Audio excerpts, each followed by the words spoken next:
It's punk rock bowling time. That's right, for the 24th year, one of the greatest festivals on earth, in my opinion, returns to downtown Las Vegas the weekend of May 25th, 26th, and 27th.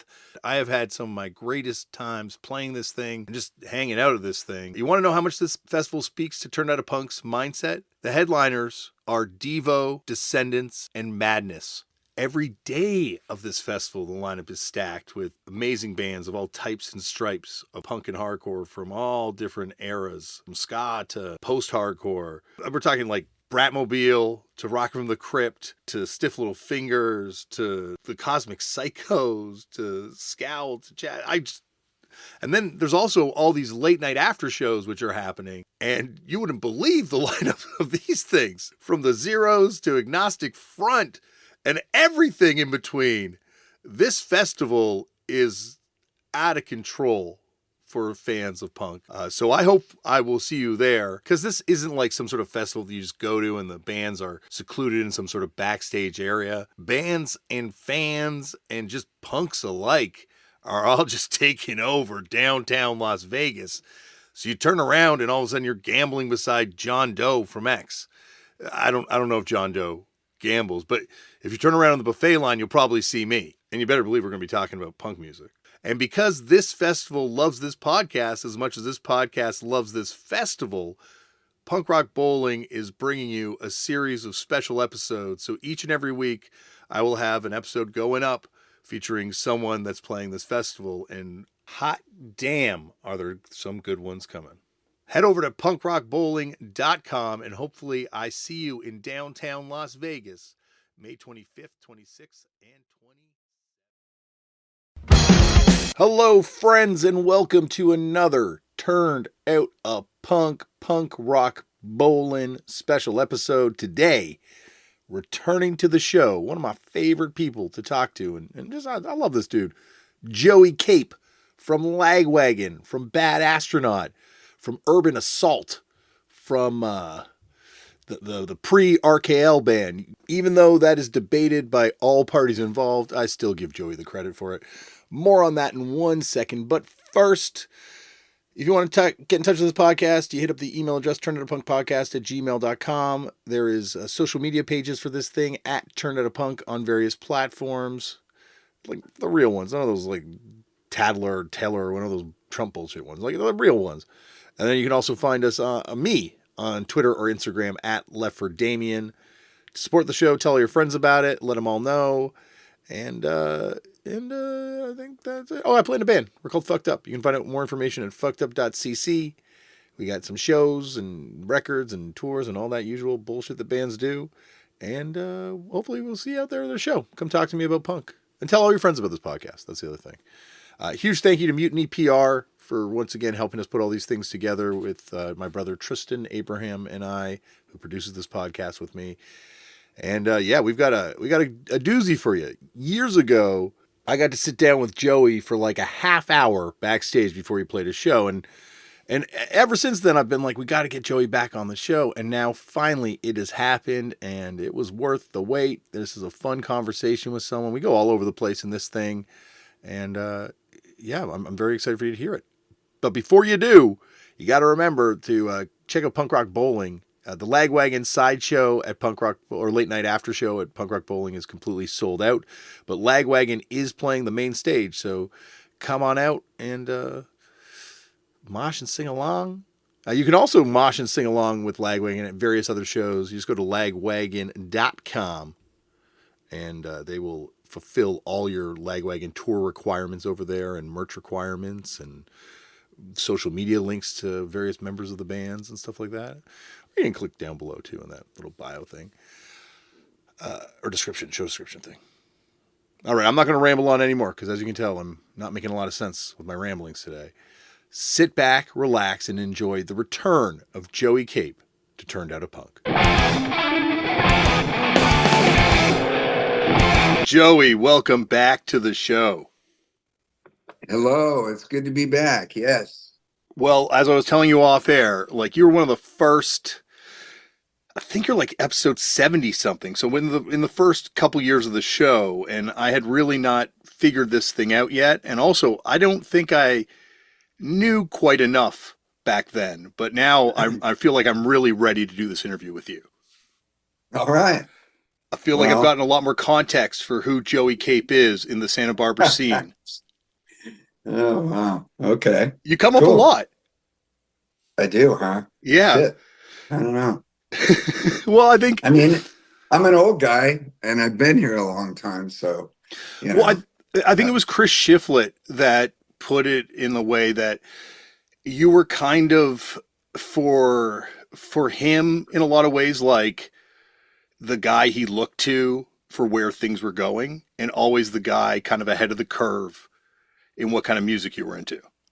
oh, that's nice. That's really nice that he said that. Yeah. I mean, Chris was like a younger brother, not by blood, and there was a whole bunch of those guys, Chris and a bunch of his friends that were, coming up musicians, and I was just maybe slightly, 3 years older or something like that. And I think I used to drive Chris and some of his friends to LA to shows and stuff like that when they were too young to drive themselves. And so, Well, you know, and it was also the RKL guys that brought up that you were like the head of, like you're saying, like this group of kids that all kind of looked to you.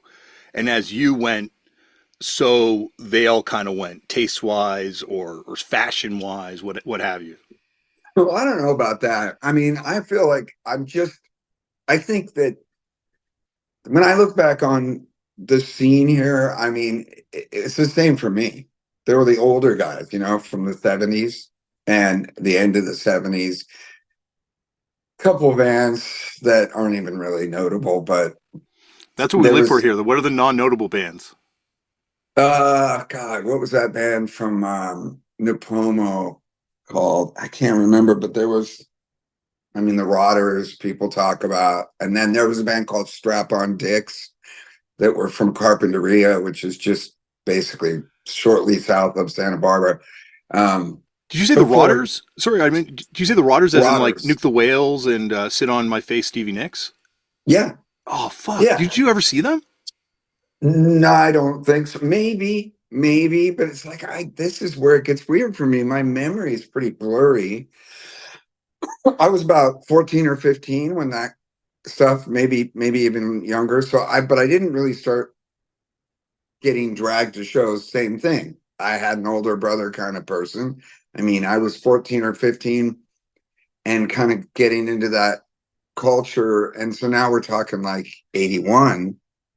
And so I would sneak out and go to punk shows when I could, or get a ride with somebody to LA. And I went to a bunch of the early kind of Narcore shows. I mean, I think even maybe before it was really being called Narcore. What, Katie? Cameos. Yeah, cameos. That's Suki. Oh, She's dying to get out of this house. She's an indoor cat. we've got one of Um, those.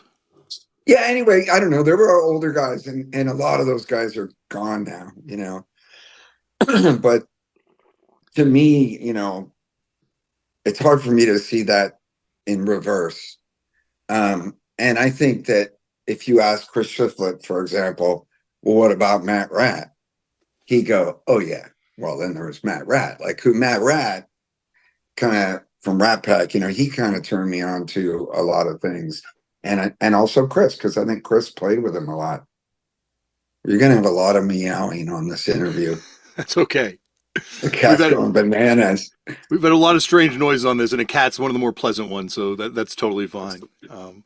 But Yeah, anyway, I forgot what we were saying, but yeah, I mean, I think it's just like kind of one of those things. I look back and for a short period of time, I was like in the right place at the right time, and got to witness a lot of cool things and meet a lot of cool people. But I was doing a lot of drugs and I was completely out of control for someone that age, like selling drugs, like not living, like ran away and was living on my own and kind of stuff that probably shouldn't have been doing. And so by the time I was maybe 17, I was like, I'm out of here. Mhm. So that was only like 83. And by 83, when things were really starting to get good, I was done. So I don't know. It's weird. I think of like the later years. I mean, Chris and his friends, they were all really into like the glam scene, and that kind of stuff, which I didn't like at all. Well, yeah, because I think like that's the like you're saying. There's that sort of tragedy to punk that, and we talked about this last time you were on the show, that you got out of your system real early, where a lot of kids, and this is still true to this day, and adults too, unfortunately, involved in punk kind of get involved with drug stuff, and it takes their life or certainly distracts them from what the music for a little bit. For me, as an older person now that has spent the bulk of my life in music, most of my life, it's like a small regret thing. It's like I burned a little too hot and just kind of burned out early, and I miss, I see all these old flyers from, I live in Santa Barbara again. I moved back here a few years ago, and this is going to kill me, this cat.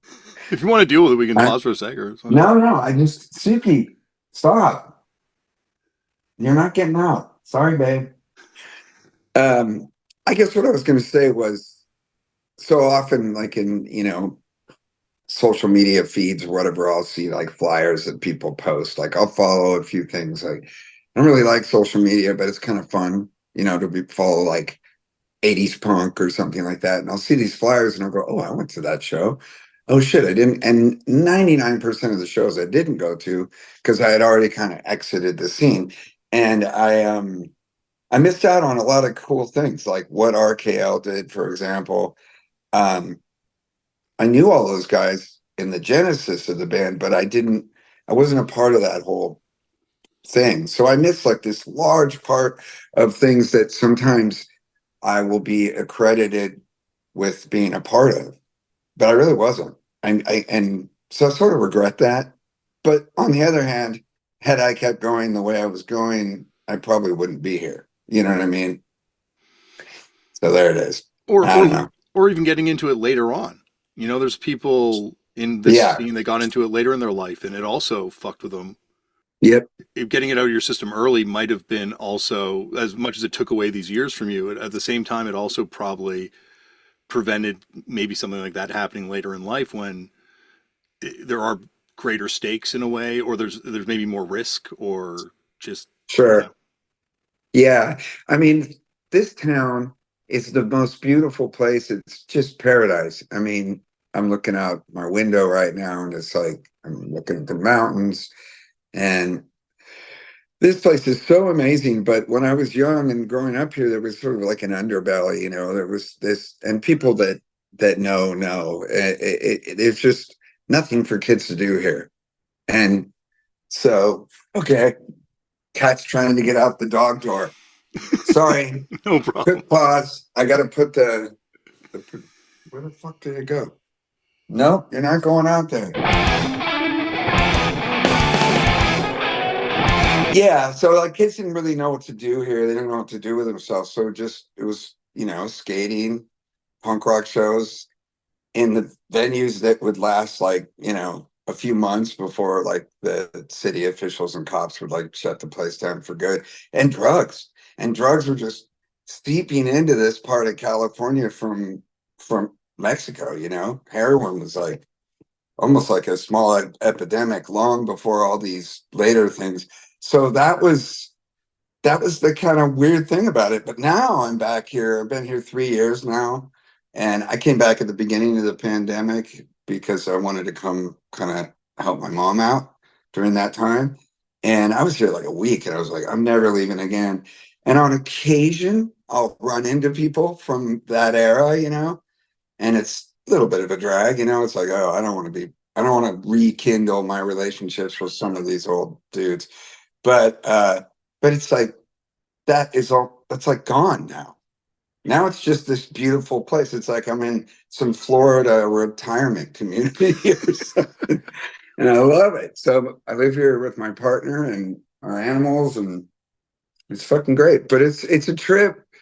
Like Costa de la Raza. Have you ever heard of that place? That Yeah, was I've heard like of it. Absolutely. in Santa Barbara, like for years, from like 83 to like 89, all the punk rock shows were at Casa. You know, there was Toledo Valley Community Center too here in this area, but that was like the spot. And I played there, and I lots of crazy cool shit happened in that place. But they just started doing punk shows there again, which That's is kind awesome. of funny. That's I know, and awesome. it's weird because RKL's playing here on May 4th or something like that, and they're playing in a venue that's like a hippie venue. It's like the only venue in town really that, you know, smaller bands can play. And Costa started doing shows again, and I'm like, what are you guys doing? They Next should be time. playing Casa. That would be so cool. They said you were in the band. You actually were going to play guitar for a hot minute, but you were maybe too cool to be in it. Not at all. No, I mean it's one of those things that I don't know why that's said, because, and I'll say that sort of, but it listen, technically no. I mean, I the story is really simple. I was playing with Bomber and Chris Rest when we were little kids. We would kind of fool around over at the RKL pad, which became place that became the RKL pad, which was Chris's mom's house. And Bomber had some drums set up there, and we had some guitar amps and guitars, and we would just kind of fool around. I had already played in a punk band called Urban Assault before that, and I was already kind of had exited, you know, kind of got sober, that kind of thing, and was in some special high school for rejects. So I already kind of got my shit together, but I was hanging out with those guys and working on stuff. And then I was also playing with this friend of mine, Jamie, and Jason Sears. Jason Sears was singing for another project I had, still playing music, but just not planning to participate. And all I really did was, at one point I said to Bomber and Chris, I said, you know, this guy Jason Sears that I grew up with is like the perfect singer for you guys. You got to meet this guy. And then they met without, I mean, they got together without me. They made a demo of Blood Stains by Agent Orange, and Bomber brought it over to my house at one point and played it for me. And I was like, damn, it was just killer. Like they sounded, you know, it's a great song, but it also sounded like RKL, like early RKL, Keep Laughing kind of stuff, and or the Mystic stuff. Yeah, and that's it. Like that just, so technically no. But I think maybe there was a point where Bomber, where it was like, hey, maybe I'll be the second guitarist if you guys need one. And then I think at one point Bomber said to me, uh, man, you're always grounded. You're always on restriction. Like my parents, once I kind of got my shit together, my mom and they were so strict. So I was basically like grounded, and then I would get off being grounded, and then I'd do something, and then I'd be grounded again. It was basically in prison, um, which maybe I deserved. I don't know. And so it was like, you can't be in a band. That's the closest I would say. But you know, yeah, they were childhood friends. That's all.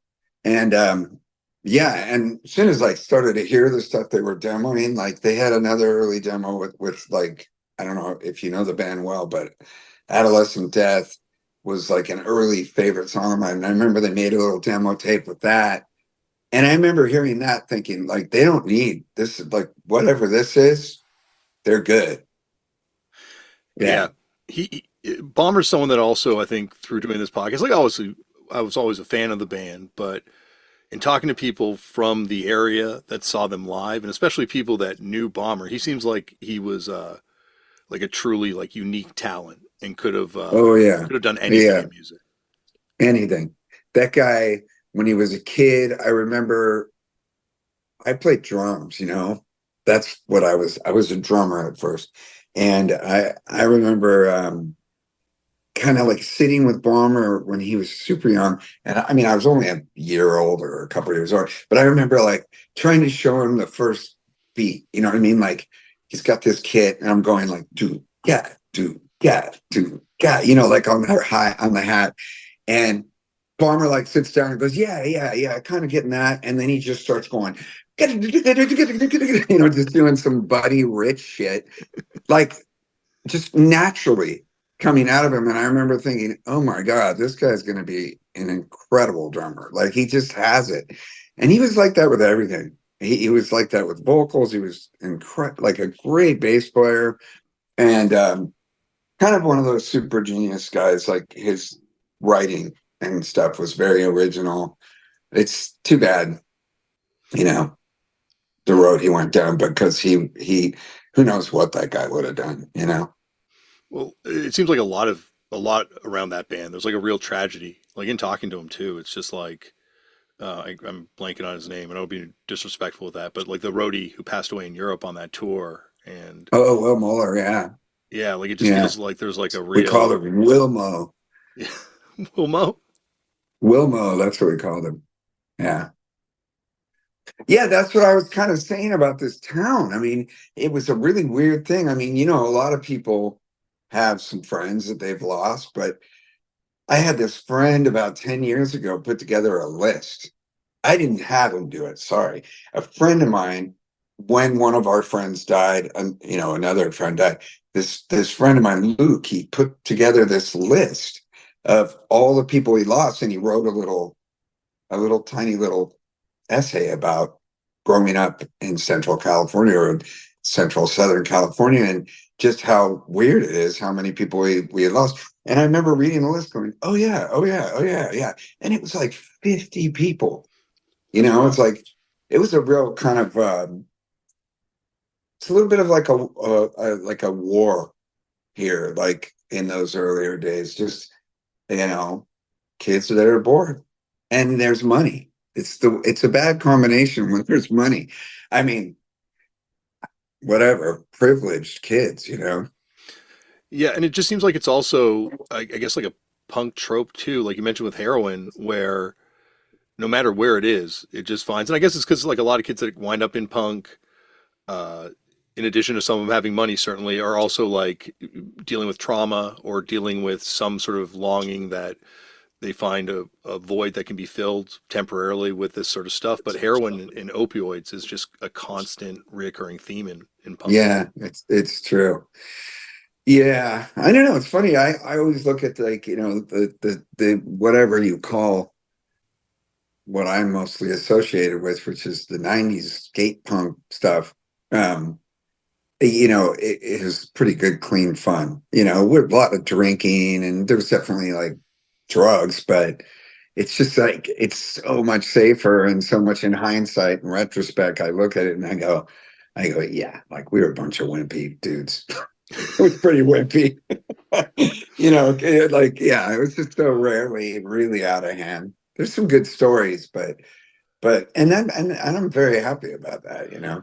Well, I think it did come on in that scene, but once again later on. Like I guess maybe it's when it has more success and more money enters the picture, but there's certainly I can think of a lot of people where things got really heavy. Pills became a huge issue for people, I guess, Oh around yeah, that yeah. time too. We've had, I mean, that's like maybe it's just I don't know, maybe it's just a comparison thing. I mean, maybe it just feels safer because well, it was, but Mhm.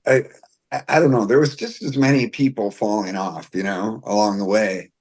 I think maybe it just over time it just you become desensitized or something. I'm not It, sure. no, 100%. Like Mike was on the podcast and he was in a state recently and like Fat Mike and Hmm. he starts telling these stories and I'm like, have you ever talked to anyone about this? Like you realize this is trauma. Like all this shit that you're talking about, this is like deep, deep, Well, yeah, I heavy mean, shit. they published a book, right? The book, that's what I was saying. I'm like, you've written songs about it. This is in a book. I don't need to be a therapist to analyze you. Right. You put it all in Yeah. print. And Yeah. this is like, this is heavy shit. You should be talking to people. Like you're saying, this is traumatic. Yeah. Um, I suppose. Yeah. And you become desensitized to it. Like, I think that's the thing is like, you maybe don't realize how, I don't mean you, I mean like us No, in general anybody. around it. Yeah. Like that, Hmm. how fucked up and weird it is because it just I happens. spent I spent a large portion of my adult life in therapy, and I I'm a big proponent of if you have a good therapist, which I do, It's like taking your car to the garage to get a tune up. I I do it every 2 weeks these days, and there was plenty of time that I went down the past history roads, and kind of like revisited the trauma and things that happened to me, you know. And yeah, it's a really good idea to do that if you can afford it.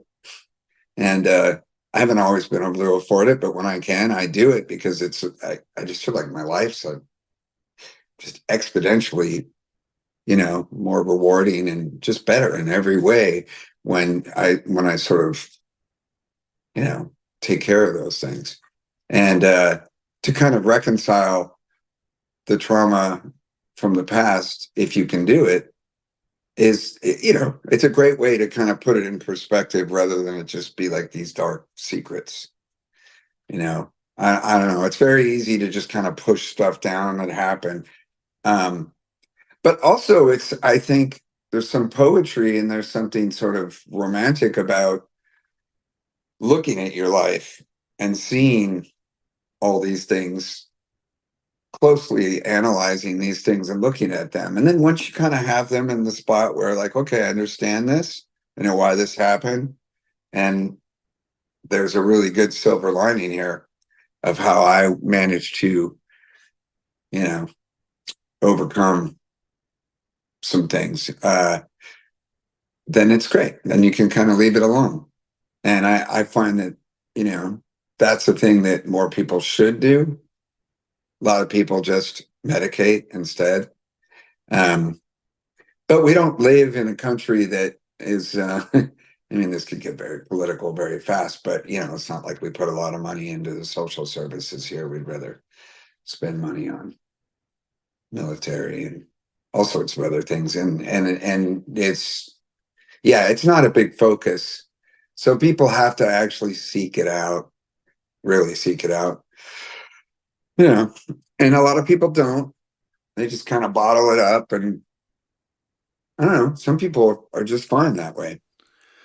Like you're saying, we live in and I would say a society where it's maybe not, because I would definitely extend it to Canada, where we don't really have this stuff sort of covered up here either. And I just don't Mm. think it's taken seriously by a, a lot of the world, but certainly from doing this podcast and talking to people, you realize how much of it just shapes our existences. And it's something that can be passed down, obviously, and can be inflicted on others. And so it is something, like you're saying, that the world is better if we address it, if there's a way to address it that is feasible for people, obviously. But Yeah. um, Well, everyone has their own history, right? And everyone's history involves a certain amount of, kind of romantic tale, like a certain amount of stories and things that have happened to them that I mean, you're living this life, right? And if you don't know your life, if you're not interested in sort of understanding it, then then you're only growing from it subconsciously. There's a conscious side of things that I find, but I'm lucky because uh, I don't know. Maybe I'm not like, I don't know. It's weird. It's like I was going to say, maybe I don't have as much trauma as other people have, but that wouldn't be true. Um, anyway, that no, subject that's hours and hours of conversation. But I do have to say something real quick, Damian.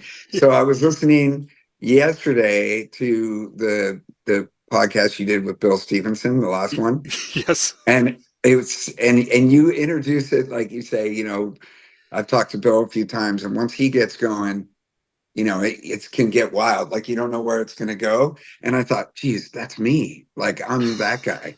And then I started thinking about just now, he goes, I see all those records in the back. Are you one of those guys and you guys had that conversation about the things accrue, the things that you collect throughout your life. And then when he was talking about, I got a little corner for my kids or whatever. That was amazing, that conversation. oh, thank you.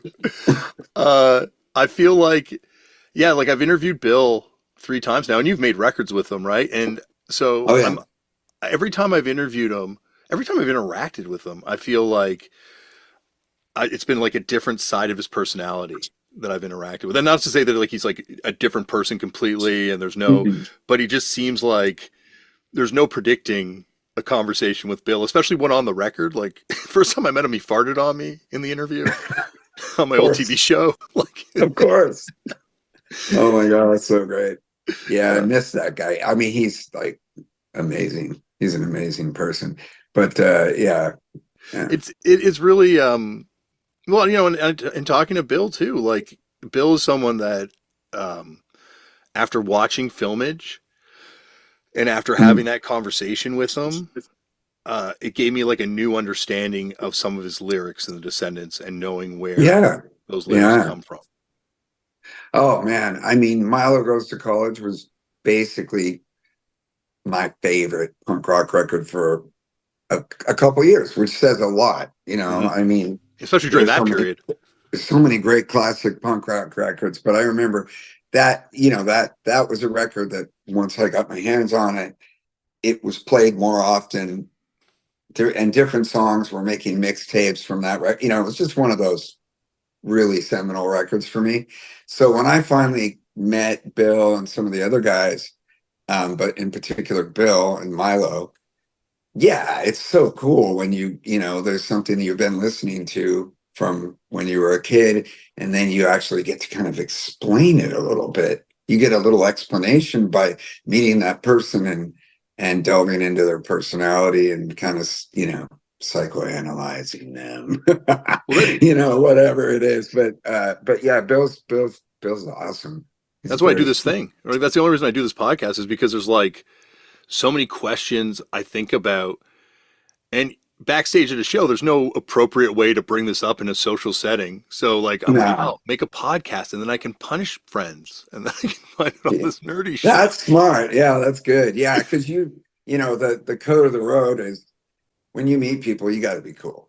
Yeah. You can't, you don't want to punish, you don't want to sit them down and go, look, dude, I got a million questions because they're just going to be like, oh no, Yeah. you know. So, Yeah. the time will come. You have to be patient and you meet your heroes or whatever. Like at some point, if things go well and you get along, there'll be a time where you're hanging out, just the two of you, and you'll start talking about the old days. But yeah, you can't come in hot. But if you got a podcast, you can. It's a That's good why idea. that's why it's taken until now, Joey, before I can bring up Section 8 to you. Oh boy. Well, that's It's a fairly sick demo. It's a remarkable. real weird, interesting demo. Like there's like I Yeah. wanted to talk to you about it because I Mm. feel like by the time the Lagwagon 7-inch comes around, which is a short period of Yeah. time, I guess, like you guys kind of have a sound figured out. But on that tape, there's stuff that sounds like Lagwagon where Lagwagon would go, but there's also stuff that's like really kind of experimental and like maybe Faith No More, but not at all like Faith No More, but just in the sense that it's out there like that. Yeah. I don't know. I mean, it's I guess trying to self-analyze is always a little bit of a unsure process, but the way I look at it in general is, I look at where the components come from, the people, that were in that band. And there was a number of local bands and we all played together. It was very incestuous, incestuous. I don't know which one of those is correct. There was incest in this town without the sex Yes, musically. positive And incest. yeah, exactly. So we all kind of knew each other and stuff, and the bands played together. And um, yeah, it's like I had this band and this band, and this guy had this band. And some of the bands, like in a weird way, I feel like almost every band you could go, oh yeah, Lethal Dust, they sounded exactly like this. And you know, Section 8, the band that I wasn't in, they really just sounded like the Venice scene. Like they sounded like Suicidal and more specifically like XL, the band XL. Oh, sick. Uh, yeah, I love that band. Oh, And amazing. Beowulf, XL, like that whole scene's awesome. it was killer. And yeah, and so I remember playing with Section 8 and thinking like, oh yeah, it's like Split Image, they're doing that kind of thing, and I'm into that. But when I joined that band and became at first I was just singing my melodies over their kind of music. And the guy, Darren Yardley, that was the principal songwriter, the original guitar player, he was really into like all kinds of music. So there was a little bit of that XL thing, but he was kind of venturing into like, I don't know, man, it was metal, but it was like, it's like you said, it was almost like you could say like Faith No More or something like.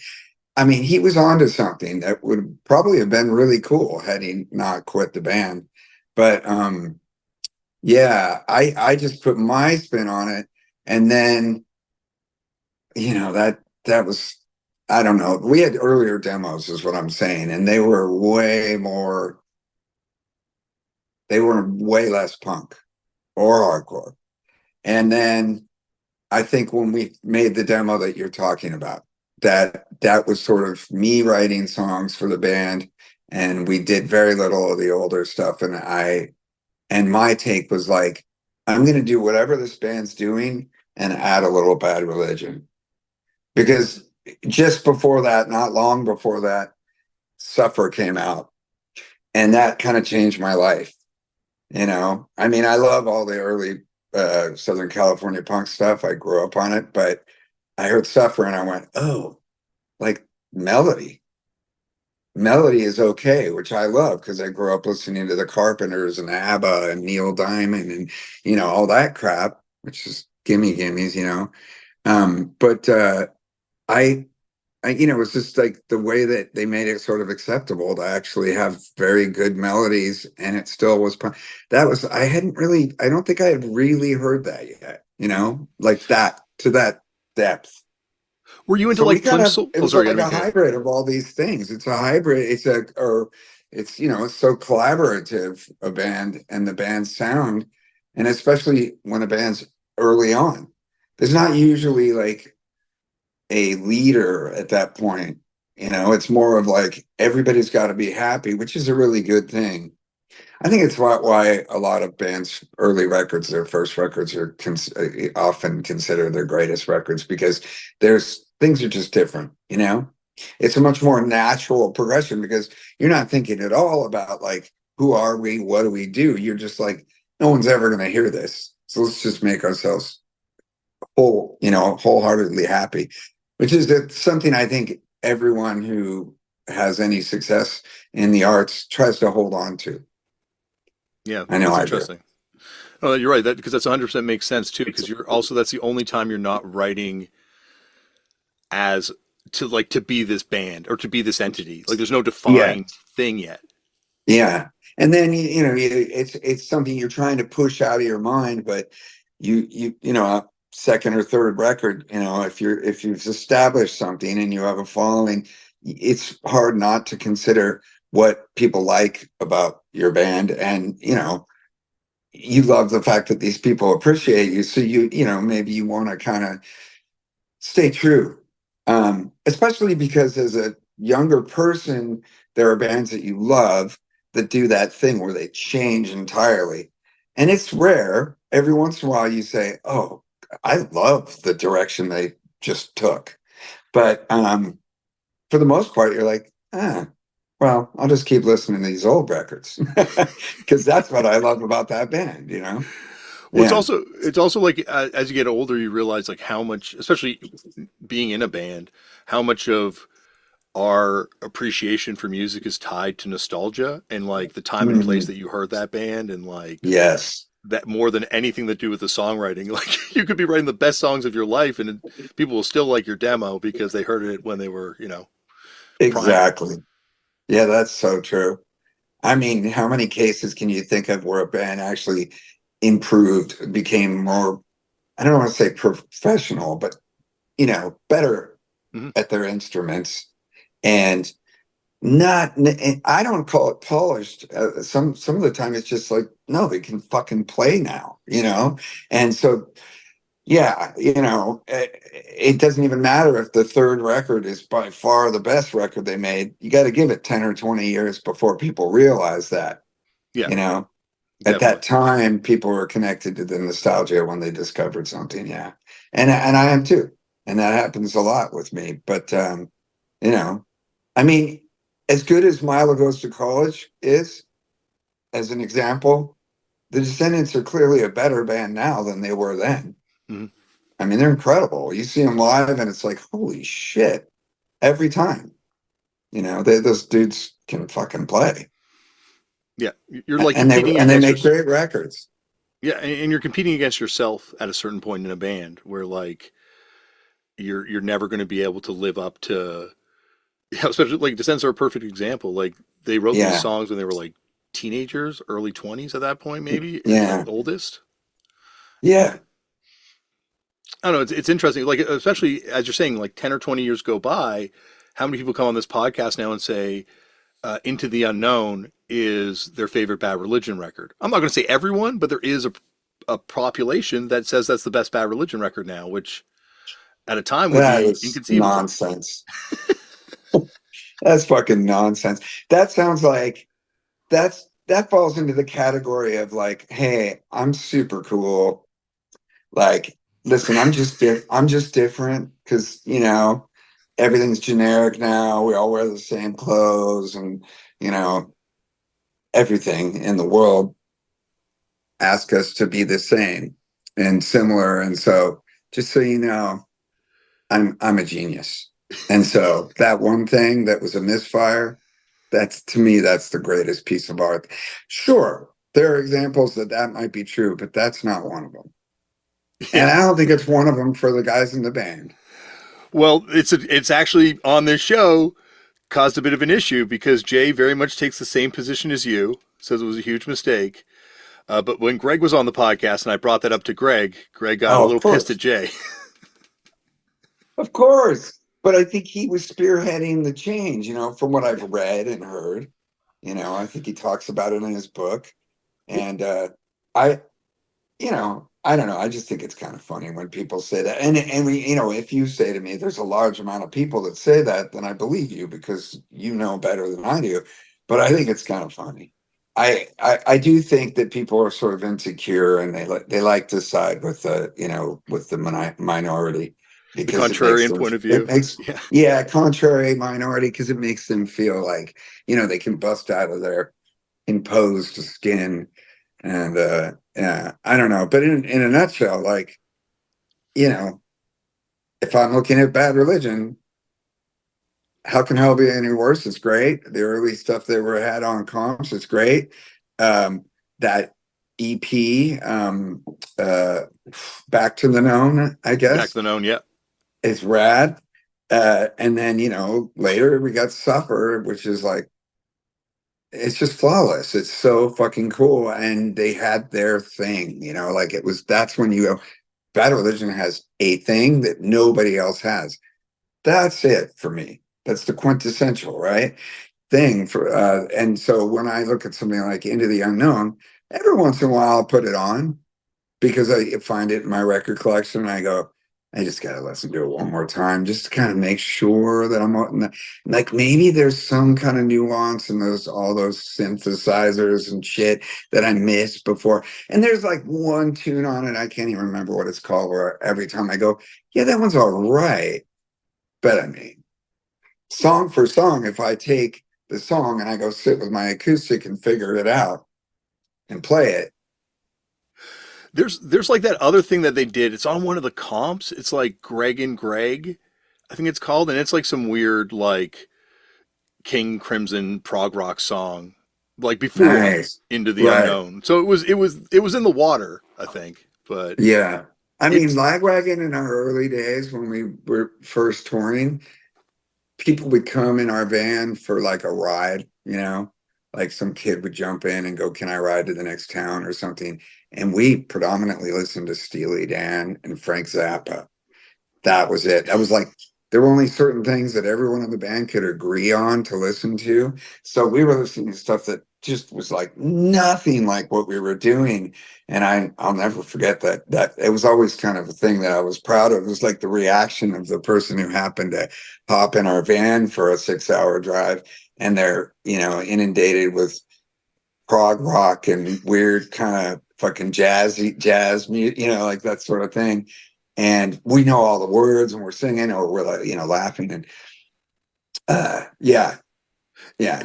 It makes sense, and you don't really know that until you're in a band. The last thing you want to do when you're in the van is listen to the music you've had to listen to for the last how many hours at the show, and you're going to have to listen to tomorrow at the show. Like, Oh not that you yeah. don't love it, but like you need a break from that. Yeah, I find it amazing actually that there are people that are that singular in their, in what they respond to. I think that would drive me nuts. I mean, nowadays, if I'm being completely honest, I listen to very little punk rock at home. I It's not that I don't unfortunately love it. I just don't listen to it as much as I used to. Every once in a while I'll put something on. Every once in a while I'll make a playlist. Like I love this band, San Francisco band, Swingin' Utters. one of my favorites Um, of all I, time. I mean, they're so great. And they've Dirty just Sea is the had greatest song of all time. Dirty Sea makes me cry when I hear it. that they have so many songs like that. And so I made a playlist a few years back for me and my partner to listen to at home. And it's just like all my favorite Swingin' Utter songs. So it's like 2 hours long or something. And every once in a while I'll put that on and then just kind of like, and then I'll have to text somebody in the band and go, man, I'm just sitting here going, what happened?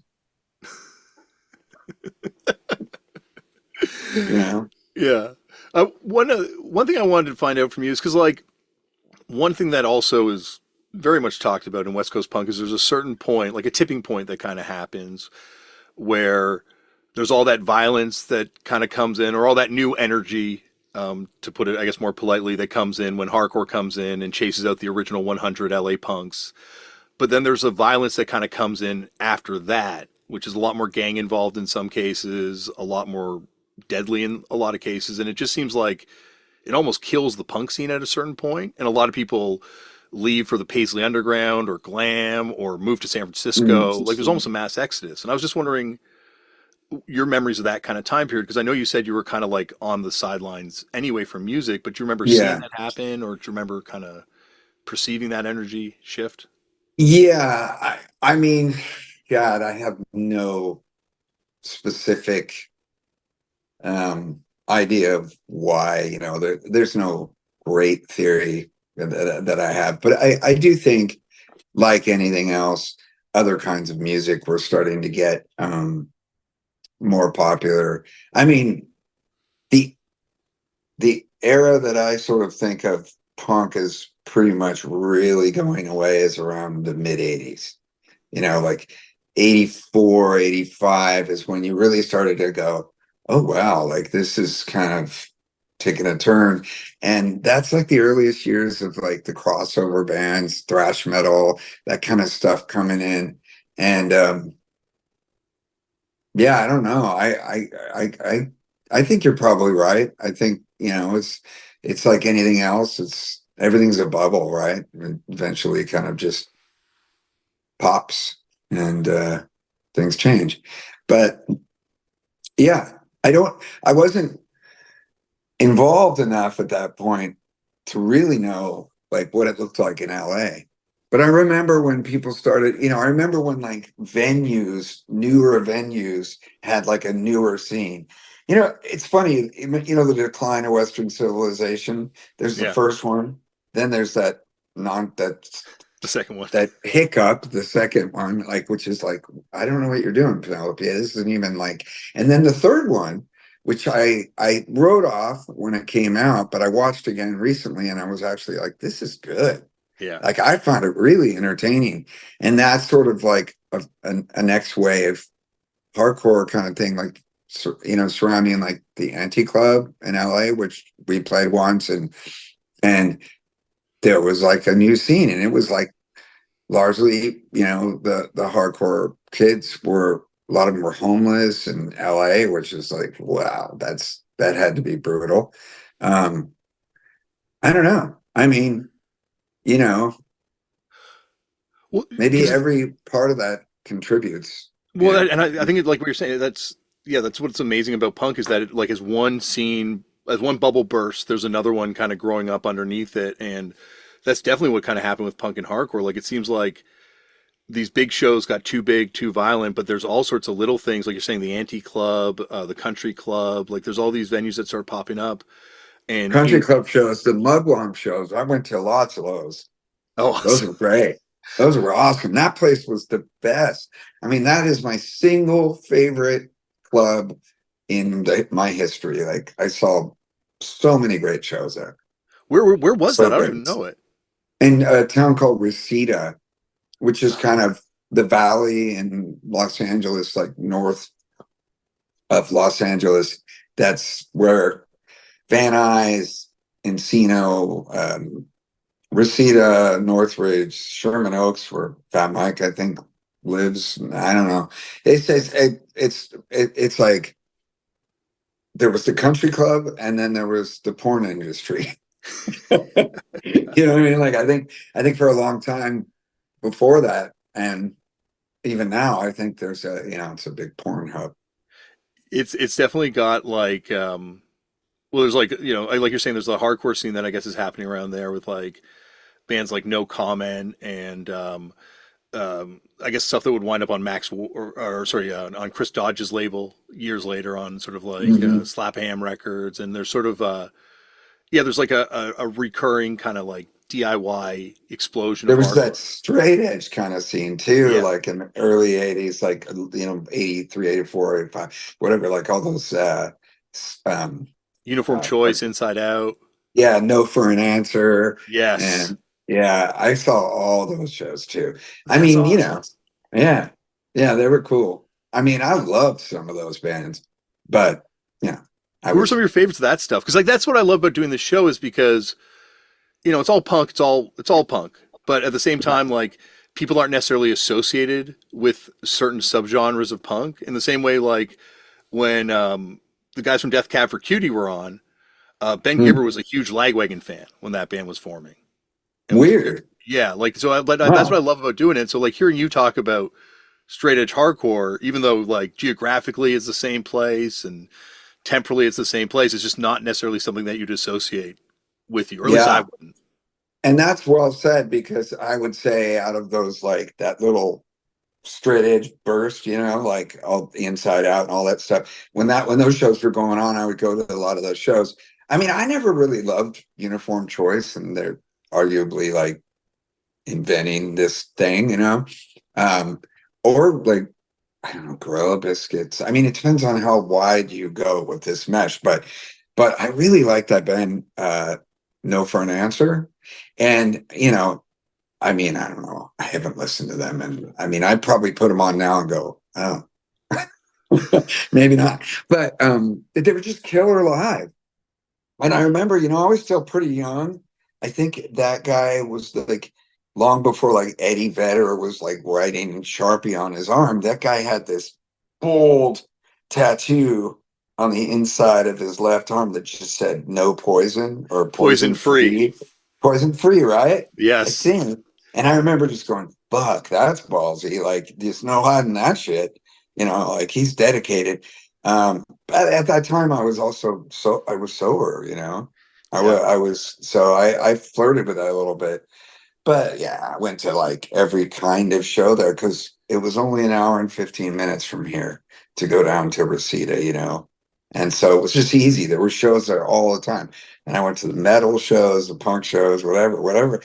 Me and certain friends of mine, we'd go, hey, there's a good show at the country club. Should we go? Fuck it. We all had our driver's licenses by then and whatnot. Do you ever X up? Put the X's on the No, back of because your I hand? never looked at being chemical free as I never wanted it to be. I mean, I flirted a little bit. I went to some meetings and I read Bill's book, you know, Hmm. but I spent about 2 weeks with that and went, I don't need this. This is a personal choice.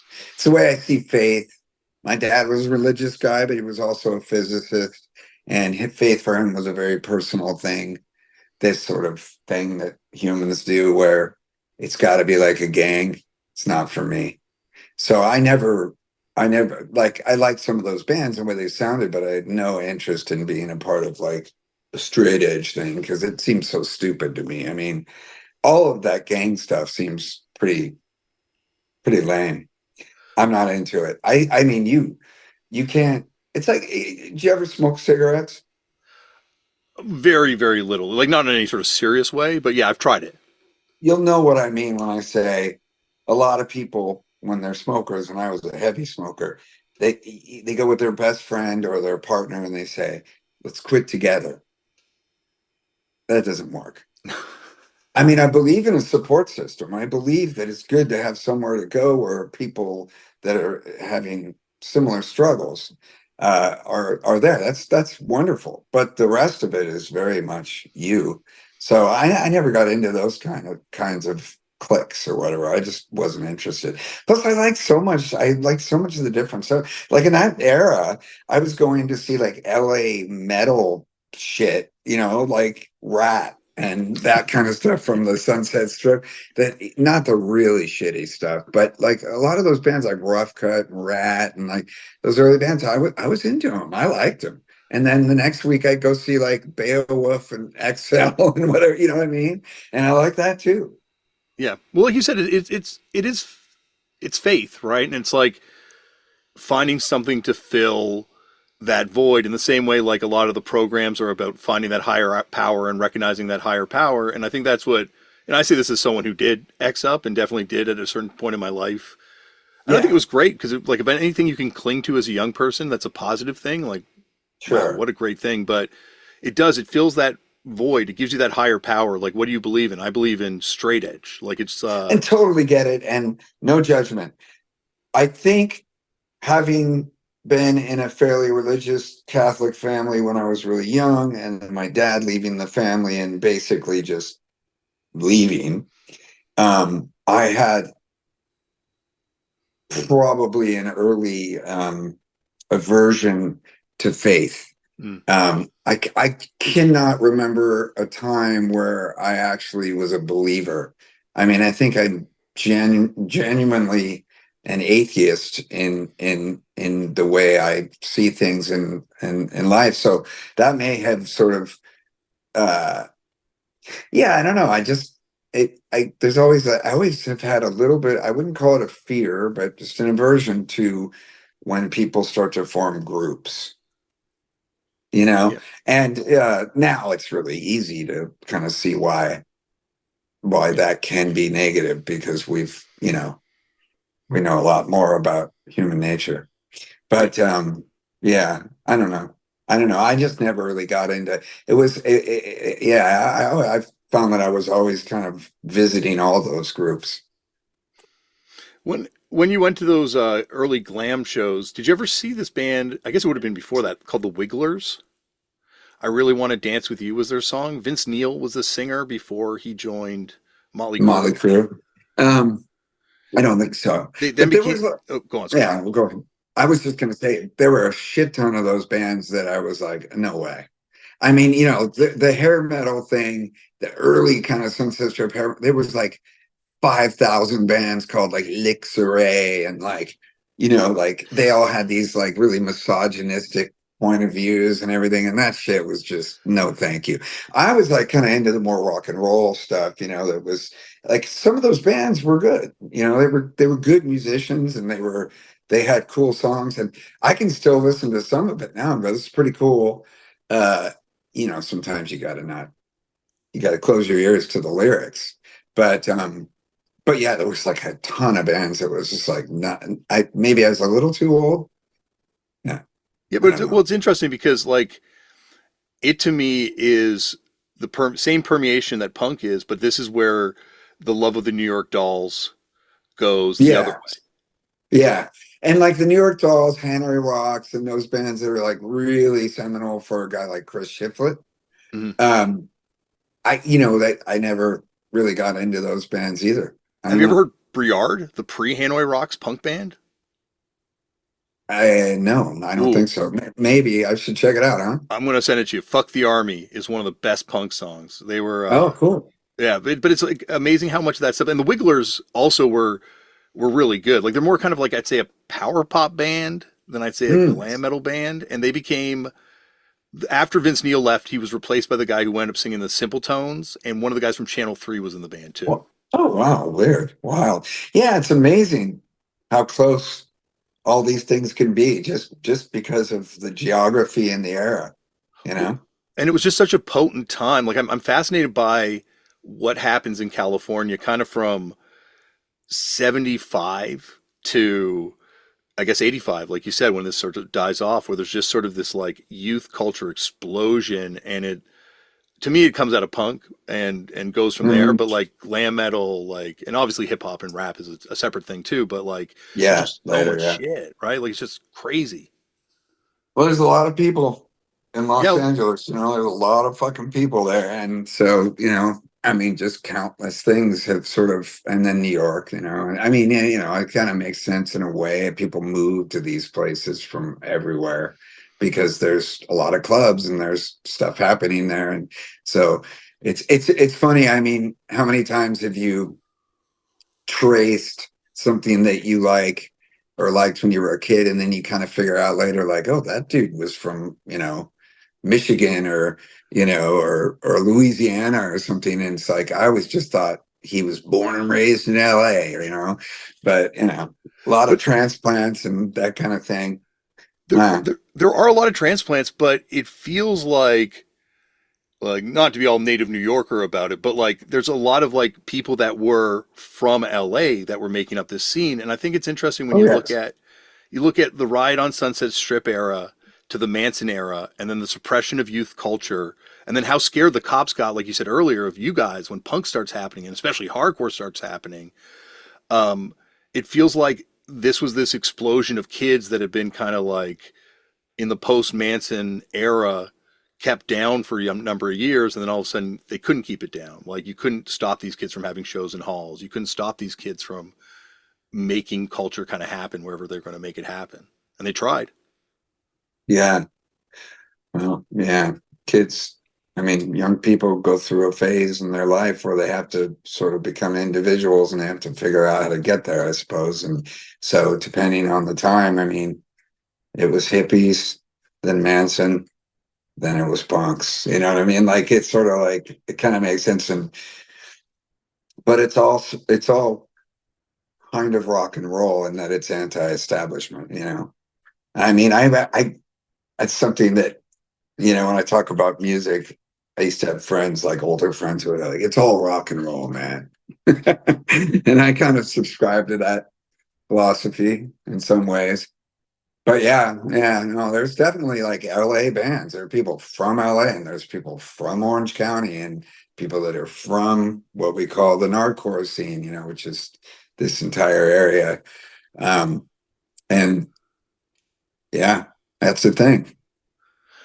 Yeah, like it definitely it is like a real moment that kind of happened there and an explosion and it still kind of happens like and obviously it's something that doesn't really die and then it flares up again too, right? Like as you're saying, kind of post suffer Pennywise putting out that first 7 inch and then you guys get going and it really does feel like there's a second explosion that kind of happens. Like that's truly when the I guess it is the next explosion, right? Building up to that, like starting in 90, right? When does it start to you? Like when did you kind of feel like things were kind of coalescing again I beyond feel these like the shows? end of the 80s was when, I started to kind of feel like there was a thing that was sort of built on the back of bands like RKO or the backs of bands like that. And of course, all the LA punk rock stuff that was like slightly different.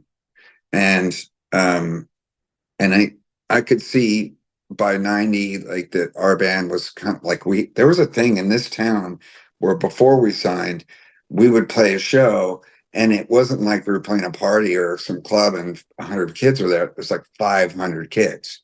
It was like we're a little town and the scene was like happening, and so yeah, you can kind of see that people, I mean, I can only look directly at something I was involved in.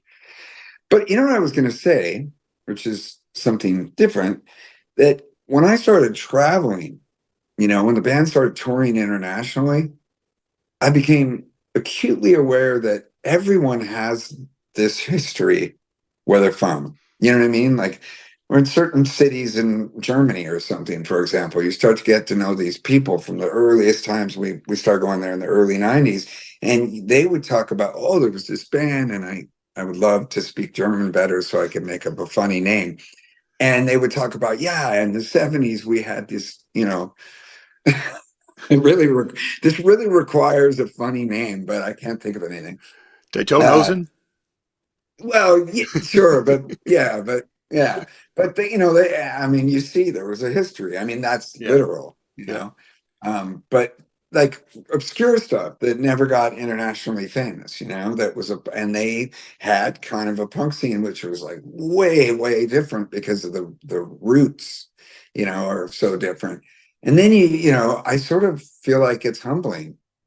After a while, you realize everybody sees whatever this is as a totally different thing, and it's based on where they're from and what they've experienced. And so it makes you more and more open-minded, when you speak about these things. But it also makes you realize that whatever it was that you experienced, and we talked about this before earlier, uh, you're directly, that's you, that's your identity. Like, what you experience, what you love, the nostalgia, talking about some of those old records that maybe now, if you heard them for the first time, you might go, eh. But because you connected in such a way, that's your history. That's your thing. And so when people, the older I get, and years ago, I figured this out, when people are sort of fascist about it, when they sort of have this really uniform like view of like, no, it was like this, and this was good, and this was bad, and you guys came along and ruined it with your fucking 90s skate punk shit. I go, okay, sure, whatever, like, Well, doesn't matter to you me. realize like how many people, and I find it's like a lot of people that run labels, and this is where I find, and I bring it up a lot here, but the similarities between Fat Mike and Ian MacKaye are most striking because they're both, uh, preachers, religious leaders for their own little subsect of this cult called punk rock, and they, Hmm. I'm sure not consciously in a callous way, but they benefit from their version of punk rock being the version of punk rock that everyone adheres to, and the other versions that come along. And I'm using them as examples. It could be anyone. It could be any kid too. Yeah, But like, yeah, so to have someone yeah. offend your version of God being punk, it's like, oh my God, I can't believe the affront. Like the way people get worked up on this show sometimes about talking about bands, it's like, I think it's awesome because I think it also, I love that Oh energy boy. too because that also inspires people to go out and create music, even if they don't realize it. They're being inspired by the thing they don't like. Them being me too. Yeah, yeah. I'm just sort of, I just wholeheartedly subscribe to the, rather than saying it's bad or I hate it or it offends me so deeply, just it's Hmm. not for me. Yeah. Or that was for me. I found that, like, Ricky Gervais has great lines about this kind of thinking, I can't quote him directly, but in his stand-up stuff, he'll talk a lot about you didn't find it enjoyable. It's not that it wasn't enjoyable. You didn't find it enjoyable. Like it's like Yeah. semantics, Well, really. I think But for me, it's, um, I'm not drawn to people that feel intensely I think about it's, anything. it's sometimes it's not my kind of punk, but at the same time, I think the fact that this is a network of people that weren't necessarily driven by mass media, weren't necessarily driven by, the constant cultural sort of dissemination points at the time that was self-sustaining and was built. Like how mind-blowing was it for you to hear records coming out of Sweden where all these people are trying to sing like you after a certain point? Like like I was it's wild because Uh, the sound that you guys help create, and specifically your vocal, becomes a touchstone for punk around the world. Like there's hmm. bands that are doing this sound, this skate punk sound, melodic hardcore, West Coast, Epi-Fat punk, whatever you want to call it. But it is it is a global impact that you kind of have with this thing. That must have been crazy surreal. The opposite of humbling. Well, thinking about like Burning Heart Records in Sweden, that's the instant kind of association thing that I remember. It's funny. I never thought of it. I thought the songs could be accredited more to a band like Bad Religion, which was an influential band on me. But I really mostly looked at the drumming. I mean, for me, it was like, oh, these Swedish bands, they figured out how to do the single kick. Derek Plord, Balmer, Manzula, Richard Manzula, like they figured this out through Eric Sandin and NoFX or whoever, or Lagwagon, whatever. But yeah, it was always like about drums or guitar chords, progressions, and I never felt I could understand that it's possible that they might have heard Lagwagon or NoFX before they heard the stuff that influenced us. But in my mind, it was like, yeah, but we're just messengers. You know Maybe what I it's because I'm mean? a no talent vocalist and this is the only thing I can actually focus on. For me, You're it's the funny. vocals that I always fixate on. And I definitely, you're right. Bomber's drumming, that is Yeah. like there. The Bad Religion harmonies, maybe some of the no effects kind of lead stuff. Um, which, you guys are all kind of Mm. doing variations of the different kind of approaches to it. But like to me, it's your vocals that I really kind of hear. Not in everyone, obviously, but certain bands and phrasings and kind of approaches to melody Huh. that you have. I'm like, oh, this is I don't know if it's true for everyone, but it's hard to self-analyze. It's hard for me. I don't really know what I sound like. I know that I don't like the sound of my no one talking does. voice or my singing voice, but You have to I be a think that's kind of sociopath to like normal, that. Like right? I really think that And if you like, and I have to listen to myself because I edit my own podcast all the time. Yeah, like, and or I a fucking hate it. I narcissist. hate listening to myself. Yeah. Oh God, me too. Like, I mean, every time, I mean, I'm tracking vocals right now for a project, and every time I'm editing at the end, like I do like my general thing is compy, and I'll do like I like it to sound natural. I don't tune. I do 4 takes, 5 takes if I feel like I'm singing well that day. And then later I just kind of comp together something and I try to keep big chunks so that it has natural breaths and all that. And then you get in there with a microscope and you make a vocal. But I'm telling you, that Yes. process sucks. And then fortunately, I don't have the money or the trust to have somebody do it. It's like I kind of know what I do, and I know what the least cringy thing is going to be, and that's it. But I can't hear in those bands that were like just after our early stuff. I can't hear me in any of that. I can only hear what maybe they got like what we were messengers, like we handed this like past the The baton. whatever that Yeah, the what do you baton. pass the Hey, baton. you're Yeah. like a very charismatic person and, not to get weird, but a handsome guy. Given the part of the world you lived in, you never tried to do acting or any of that sort of uh stuff? no, I think a lot of my friends did. A lot of my friends went into directing, writing, acting. I Yeah, mean, that's what I we're so figured. close to LA, so I know a lot of really famous people that I grew up with that I don't know anymore.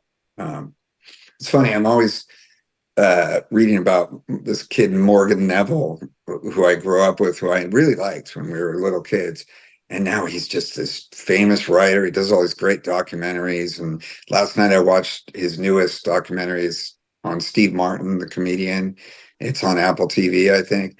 And he did the Roadrunner one about Anthony Bourdain, and he did that the one on what the fuck was that guy's name in the 70s? The little Oh, show. Won't you be my Mr. neighbor? Rogers, yes. Mr. Rogers.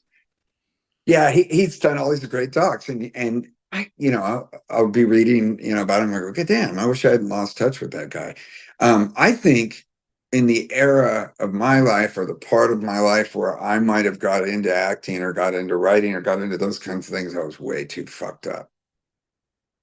Yeah, because it's like, well, Josh Brolin famously also was involved in the early RKL formation type thing as well, and Yeah, and Uh, before that, I mean, Josh and I and Jason and everything, when we were really little kids, I mean, we used to surf together whenever there was surf and skate. We were all really good friends. And there's a whole bunch of people that kind of came out of here. I guess it's just obvious, there's a lot of celebrities in this town. Like this is a very beautiful place to live, and there was a lot of actors that moved. I mean, Charlie Chaplin lived here in, 1940, before he died. He was here for years, and there's all this history. I think it's like things are happening in Los Angeles, and people don't really want to be right there. So they go, oh, just an hour north, there's this Riviera. So we always had a lot of writers and directors and people came out of here and grew up in that. But again, I was just, I think in the part of my life where I would have pivoted one way or another, music was it, because I, I was kind of a mess. yeah, yeah, I didn't have my shit together. I lived in Hollywood for a while, and I would go to those cattle calls, with all my friends that were we didn't really work, but you could do this thing where you go to these cattle calls where you'd be an extra in something. And I did that for like 6 months, and they give you lunch and you get a little bit of money. And were you in sometimes, anything interesting? it's funny. I have no idea what any of it was. And I sometimes wish I did. I wish I knew, you know. I mean, there Yeah, must be something that yeah, I was in the background, yeah. you know, being There's an idiot. I love that when there's like those things where they have a punk crowd scene and you can kind of go through years later and people have identified like, oh, that's so and so, Oh, that's so and so. dude, Smells Like Teen Spirit, the Nirvana video. I've got like 12 friends that are in the audience, just, because when that happened, a whole bunch of people I knew from here were like, we're going down, we're going to be in the Nirvana video. They got a new record and blah, blah, blah. And we all knew Bleach, and I just remember going like, I'm not going to do that. Well, And, you totally regret that now. well you can now answer maybe potentially a question that's been burning hardcore internet up lately. Who's the dude wearing construction gloves moshing super hard in it? They pan across and there's a dude moshing crazy hard, like a hardcore kid, obviously. I mean, I It, guess I'd have to see the video again. I mean, I know that there's a point where I can see my friend John Carlo, who I still hang out with now. that's awesome. Who's now just had dreadlocks. He's one of those guys who had dreadlocks for like 30 years. So, he looks like a Rastafarian. They're all the way down to his ass, but he's a rocker. And he I know when I've seen that video, I'll go, oh, there's GC. And there's a couple other shots in it where, like, band perspective, they show the people like doing, whatever they're doing, swimming around. There's a couple other people in there, like a guy named Phil, and I don't know, some girl Brenda or whatever. Like, I don't know. I don't remember. But I haven't seen the video in a while. So I don't know. I don't remember. So a guy with working gloves. I'll have to look. But There's because there's only a few shots where I know that person. That like it's small there's a percentage. rumor that it was Ron, the singer of the band Brotherhood, which is Nate Oh, from Foo Fighters first, like one of his early bands that he played bass in. And yeah. I texted Nate and I'm like, "Is this Ron?" And he goes, "I don't think so. Like that looks way smaller than Ron was way back when." Um, All right, in- I'll look into it. I'll see if maybe my friend John Carlo knows. I don't know. Interestingly enough, Yeah. though, to bring it full circle back to no for an answer, Mm, on the label of the Brotherhood LP, Nate from Foo Fighters band, Chris Shiflett's bandmate, yeah. they have parodied his tattoo and changed it to say "Frozen P." Oh my God, that's So, funny.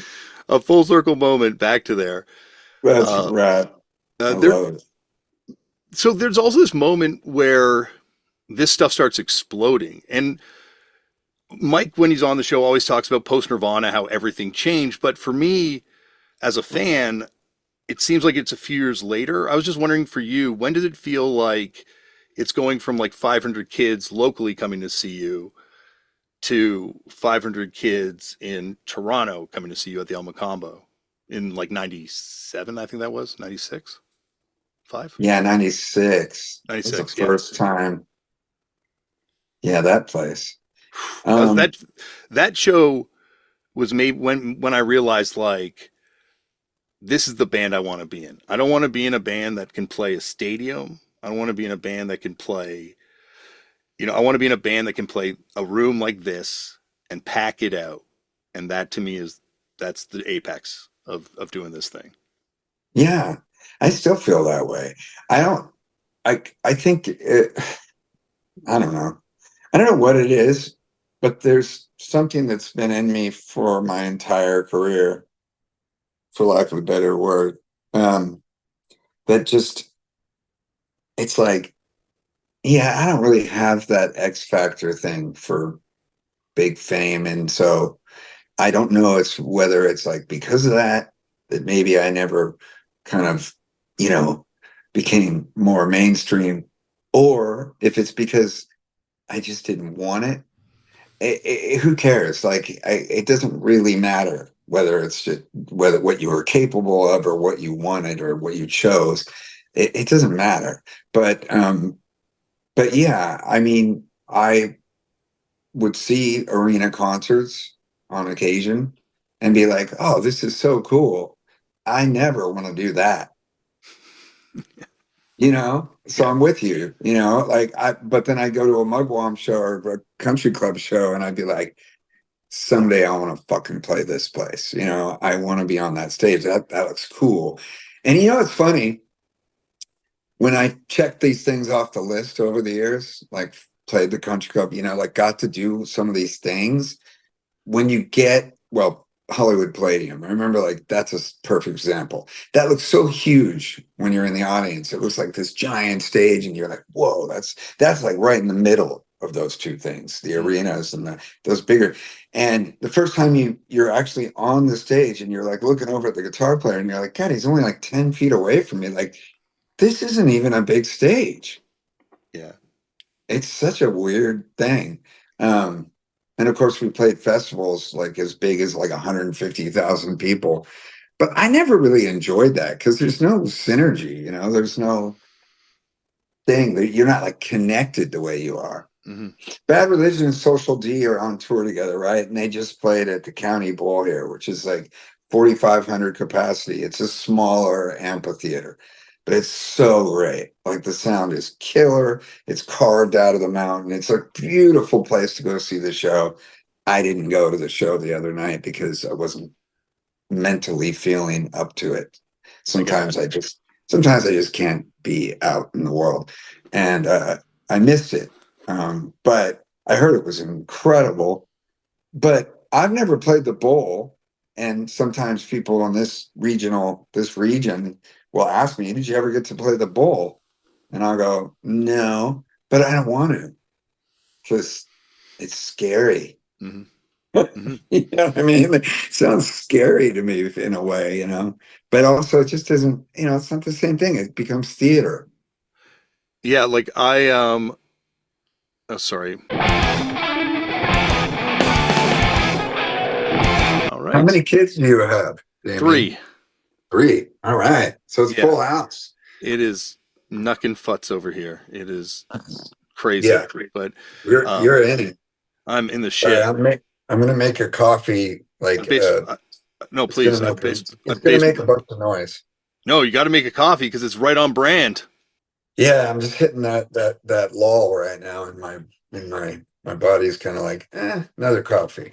Yeah, I get Right. that. I coffee to me, I cannabis is my daily. It's like my coffee to be Hmm. honest, and then coffee Yeah. is my performance enhancing drug when I really have had no sleep or Yeah.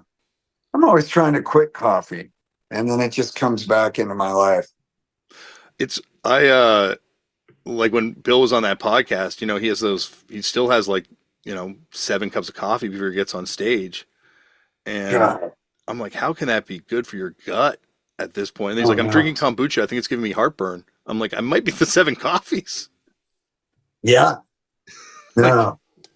um, but when Chris was on the show, I brought up No Use for a Name to him, and this sort of moment where you guys and them and No Effects and everyone's kind of exploding post Green Day Offspring moment, and saying like, do you think if you guys had jumped to a major label or things would have been different, No Use for a Name could have like maybe not gone to the Foo Fighters level, of course, because that's huge, but like gone to that next stage. And he was like, he laughed it off. He's like, no, we didn't have it in us. And I'm like, oh, do you mean in songwriting way? He's like, no, no, no. There's like a, he was talking about like a gear that's needed or a level of commitment that's needed. But I think it's just more like Yeah, maybe.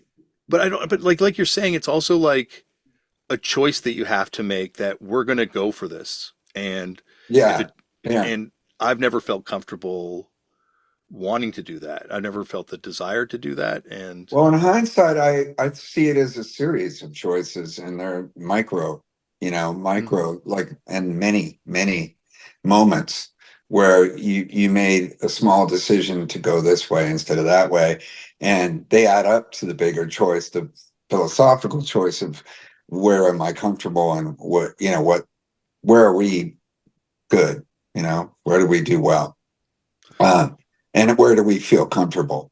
And yeah, I don't know if I would phrase it exactly like that, that it's sort of a gear that you can't get to, but it's definitely kind of a thing. I never saw Lagwagon, for example, as accessible for any of the time that we've been a band to be, in that position. You got to have at least one guy that's like Billy Joe. You got to have one guy that's like really charismatic and really like just gets on stage and, or Kurt Cobain or whatever, whatever kind of charisma it is. There's one person that you just can't, you got to look at. yeah, You're just like, dude, that guy, wow. There's never been nobody in my band like that. We're just, we're good at what we do, but we don't, well, you know, you say I'm that, not going to Joey. look. You We're say not that, going to look good Joey. on a poster. You say that, Joey.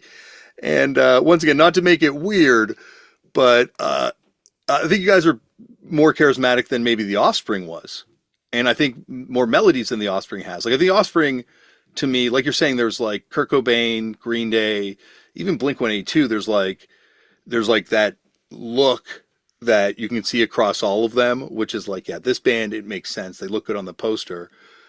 The Offspring, that's a glitch in the matrix. That's a Yeah, maybe. I don't know. There's a lot of bands like that to me where where there wasn't that thing.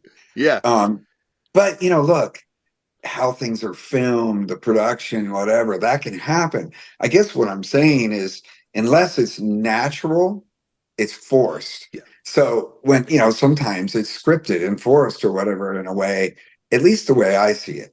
And at those little micro choices along the way, like whether we could do this tour or this tour, support tours are a really good example. I mean, we got offered lots and lots of support tours in those, you know, that era of our band or that time in our band when we could have maybe kind of joined the ranks. And we go, oh, we don't want to do that. mhm, It's just not, we're going to be up on stage playing 30 minutes every night in front of a whole bunch of people that don't know who we are and don't want to see us. Or we can go on this little tour with these friends of ours and have a blast and play for our base. And, maybe it's like instant gratification kind of thing or whatever it is, but that collective desire in my band with the people in the band, it was never there. And I think that's it. Small choices, you know, because certainly like Offspring, for example, if we're going, talk about that, there's somebody filming and making those videos and just there's smoke and, Dexter's doing his whatever little corn he's got hair Bo things. Derek hair though. It's like it's not like cool. I know, and those dudes are rad. They're They're cool super dudes. nice I like people, but I those. mean, like, Yeah. they're that is to me like, But you can make them. I mean, somebody might have been able to do that with me and Flip. I mean, Flip's like oh, seven definitely, feet tall, and I'm like 4 feet tall. But somebody might have filmed it in a way it was like, these guys look cool. But they're gonna see us sooner or later. yeah. But that's when we can all be Kiss on stage, right? Um, Mhm. I feel, I feel like though, to put it the other way, like you were saying about not wanting to adhere to any religion, I don't know if I'd ever want to be a god to someone. Like, thankfully, no one's making me a god, but at the same time, like, I wouldn't want to be up there. Like, we opened for the Foo Fighters on a tour in Australia, and there was 30 to 50,000 people every night that are just hanging off every word, and just the looks in Yeah. their faces of disappointment when we were playing, but of joy when the Foo Fighters are playing, is like you can tell that they're living their lives for the show, and it's a huge investment of capital probably for this ticket and all this sort of stuff. And like, not to say that I ever want to go out there and half-ass it, and that I ever will half-ass it doing what we do, but I feel like the amount of pressure on you at that stage is just, I don't know if I'd want to be someone's, happy ending at the end of the week like that. That's a Yeah. weird way of phrasing it, but I hope that No, I hear you. you know, Yeah, I know I don't. yeah, Um, I mean, it's relative, right? You have, I met a lot of people that really liked my band and things that I've done. And sometimes they're a little weird. They're a little bit too, you know, I mean, we call them punishers, but it's too simple because it's not really, it's, it's that weird kind of obsessive stuff. I am so lucky because I have encountered that like less than 1% of my life. There's so little of that. The interactions I generally have with people are very cool and positive and sweet, and occasionally really negative and violent and angry. But all of it is sort of like within the realm of norm, of like not obsessive or crazy. But every once in a while, even at our level, I've met people that are a little too kind of into like they seem to think they know me a lot better than they do from my lyrics, which is fair. But then you kind of start thinking about like there are people where your reaction is a little bit more like, oh, this guy wants to wear my skin, yes, and or he's gonna, say that I influenced him to assassinate someone. yeah, Like you can feel it. I mean, they're crazy people everywhere. But when you're at that level, like you're talking about, like Dave Grohl, for example, he's just such a statesman. He's such a like, just that guy has just diplomacy and like charm and ease just coming out of every pore of his body. Like that's why he is who he is. He's like built for it. Like he's the kind of guy he probably can't go anywhere without people going, Dave, Dave, but he handles it. yeah, yeah. I could not, I don't want to or couldn't have, regardless of whether I had the potential. It's not something that I'm not built for that. Well, there's a level of fame that you achieve, and certainly like Dave Grohl's achieved this, where, yeah, like every interaction you have with people, and it will be every single person you run into almost, will have an impact on them. And they will walk away with an impression of you as a person that will, will, Mhm. it's just like, it's just, yeah, it's just a very weird thing to imagine having to navigate. And Yeah. like there's certain people that are built for that in a way that like, yeah, Dave can seemingly, like, I don't know what's going on in his head, but like he can seemingly take this all in and Yeah. process it and be fine with it. Whereas I don't think I could. There'd be a lot more weed involved. Yeah, yeah, and there is the other relative remarkable thing, and like at our level, on their level, that is similar is I think some people like myself, I'm it's very important to me when I just walk by somebody or meet somebody, like maybe I'm walking into the venue at sound check and there's some people that say, hey, can we just talk to you for a sec? I always make an effort to make time to do that. And I'm so sorry. I try to be really polite because just it's just really important to me that I'm not mean to anyone, and I don't act shitty and and what's really difficult about that is that everybody's human. So you might have diarrhea that day. You might be sick or something, Yes. and then you're walking to the venue and there's some guy like, dude, and he might even be drunk, and you're like, oh God, dude, sorry, I got to get to a toilet, Um, but I still try to be polite and uh, you know, it takes work to do that. I know people that are almost like sociopaths that they're just like always just short with with their fans or whatever. They just kind of immediately like, no, and there's people in my band that are kind of like that. Well, And I would say the they're generation okay above. with it. Sorry, I didn't mean to cut you off. Sorry. No, that's right.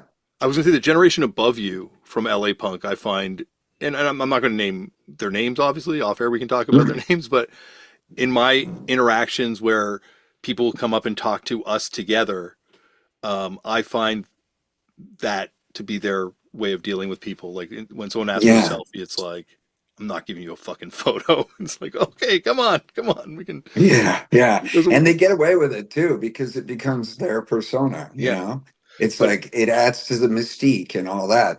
I'm just too sensitive, I think, for that kind of thing. when I also I realize just think again. I'm a punisher. Like I now look at like at the time when I first started doing this band, I'd be like, oh, these fucking punishers, and now I'm like, oh shit, I do a Punisher podcast. Like I'm a fucking Punisher. So there, but to the But grace of full God, circle, you said that at the beginning of the thing, and it's like, good job, man, because that's definitely the way to circumvent yeah, you're doing the right thing. Like this is like official.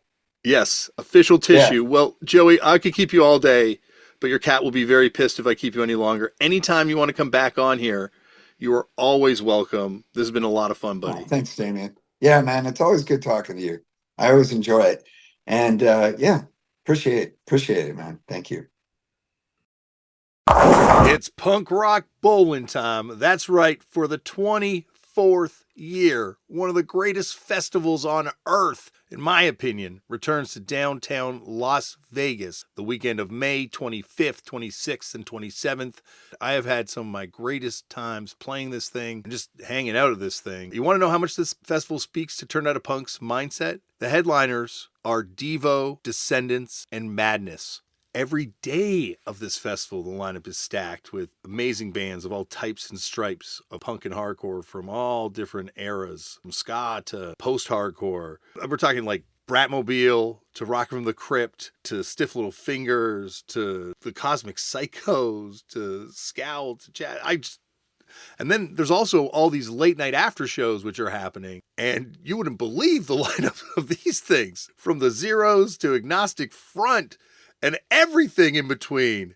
This festival is out of control for fans of punk. So I hope I will see you there, because this isn't like some sort of festival that you just go to and the bands are secluded in some sort of backstage area. Bands and fans and just punks alike are all just taking over downtown Las Vegas. So you turn around and all of a sudden you're gambling beside John Doe from X. I don't know if John Doe gambles, but if you turn around on the buffet line, you'll probably see me. And you better believe we're going to be talking about punk music. And because this festival loves this podcast as much as this podcast loves this festival, Punk Rock Bowling is bringing you a series of special episodes. So each and every week, I will have an episode going up featuring someone that's playing this festival. And hot damn, are there some good ones coming. Head over to punkrockbowling.com and hopefully I see you in downtown Las Vegas, May 25th, 26th, and